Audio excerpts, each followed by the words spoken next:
Saya itu sudah kenyang dibenci orang. Karena tadi pola pikir saya itu lain. Karena saya sudah menjelajah dunia keagamaan yang realitas, bukan sekedar baca buku. Teman saya itu seluruh agama ada dan semua akrab. Gitu. Sampai saya pernah berminggu-minggu di rumah pastor itu, dan itu liciknya beliau. Gambar salib itu ketika saya ditanya, kalau sholat kamu madep kemana? Saya, sana kiblat saya. Barat mana sana? Oh sana. Besok itu loh, sama sholat itu.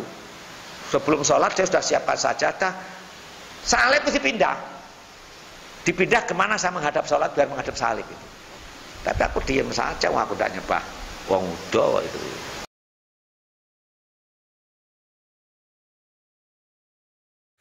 Bagaimana menjalin ukhuwah kepada seseorang sedang mereka memusuhi, tidak menyukai kita. Jangan membenci.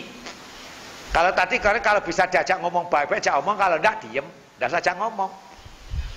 Kalau kita yang dibenci, kita jangan membenci. Kenapa? Semakin kita dibenci, maka dosa-dosa kita oleh Allah ditarik, diberikan, ditempelkan pada yang membenci itu. Itu rumusnya. Lalu kita berpikir secara sehat, apa kita juga ingin dapat dosa yang sama? Nah, gitu. Mengalah itu lebih baik daripada ikut membenci. Saya itu sudah kenyang dibenci orang. Karena tadi pola pikir saya itu lain. Karena saya sudah menjelajah dunia keagamaan yang realitas, bukan sekedar baca buku. Teman saya itu seluruh agama ada dan semua akrab. Gitu. Sampai saya pernah berminggu-minggu di rumah pastor itu, dan itu liciknya beliau. Gambar salib itu ketika saya ditanya, kalau sholat kamu madep kemana? Saya, sana kiblat saya. Barat mana sana? Oh sana. Besok itu loh, sama sholat itu. Sebelum sholat saya sudah siapkan sajadah. Salib itu dipindah. Dipindah kemana saya menghadap sholat biar menghadap salib itu. Tapi aku diem saja, aku tidak nyembah wong udo itu. Malah tak gojloki. Gobloknya orang Nasrani di sini. Apalagi coba Tuhanmu itu kepalanya ada kemana itu? Ya ke bawah. Kenapa? Ya mau gitu, tidak bisa. Apa emang? Celananya kok ambil itu aku. Moraimu.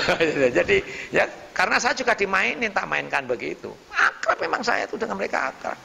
Cuman ngomong tidak di publik, gitu lah ya. Akrab. Dia ketawa kayak tidak berhenti-berhenti. Kok bisa kamu? Itu kan serbannya dipakai nutup itu. Celananya kamu colong itu. Jadi nyari mana celanaku gitu. Tidak ada gini pastor apa Yesus gini itu tidak ada, mesti gini. Karena celananya kamu curi itu tadi, meso-meso. Nah, jadi tidak membenci yang paling penting, ya. Jadi jangan balas membenci. Ini berat, itu orang hebat itu ya. Hebat, kita tidak boleh nyala, tidak boleh balas, itu hebat itu ya. Maka cara fikih, jadi dalam Islam ada dua jalur. Secara fikih, kalau kamu ditempeleng pipi kanan, balas tempeleng pipi kanan, sedekah itu namanya. Tapi ilmu transendental, ilmu tasawuf, kalau kamu ditempeleng pipi kanan, berikan pipimu yang kiri lagi untuk ditempeleng. Kalau kamu ingin menjadi kekasih Allah Subhanahu wa Ta'ala, pilih mana terserah. Lah pengen banget melok tasawuf. Loh, itu kan pendapat itu loh ya. Jadi apakah itu benar, wallahu a'lam, nanti pertanggungjawab di akhirat. Tapi sudah terjadi di Indonesia itu. Kalau kamu kepingin jadi orang hebat, kamu ditempeleng pipimu kanan, gambarnya begitu. Turun nambah yang kiri, berikan sekalian, biar sempurna kebaikanmu.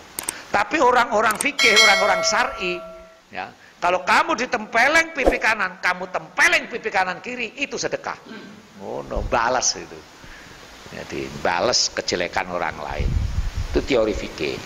Nah, wah asik ketika kita milih itu boleh, artinya boleh semua gitu loh. Sama dengan orang, ada yang seorang kiai tanya, kiaimu itu kalau berdoa nangis apa ketawa-ketawa? Nangis Mbak Yai. Oh kiaimu itu buyan itu. Kenapa Mbak Yai? Dia tidak pernah bersyukur sama Allah, doa kok nangis-nangis. Nah, coba itu ya. Penafsirannya begitu. Nah terus kiaimu, wah kalau kiai saya doa itu teriak-teriak, ya ketawa-ketawa, itu kiaimu keras hatinya itu, tidak pernah mendekat sama Allah. Salah semua kan akhirnya itu. Nah, itu karena pendapat. Ya sama dengan kalau semacam ada la ilaha illallah, la ilaha illallah itu goblok, istilah budek piye, bisa begitu.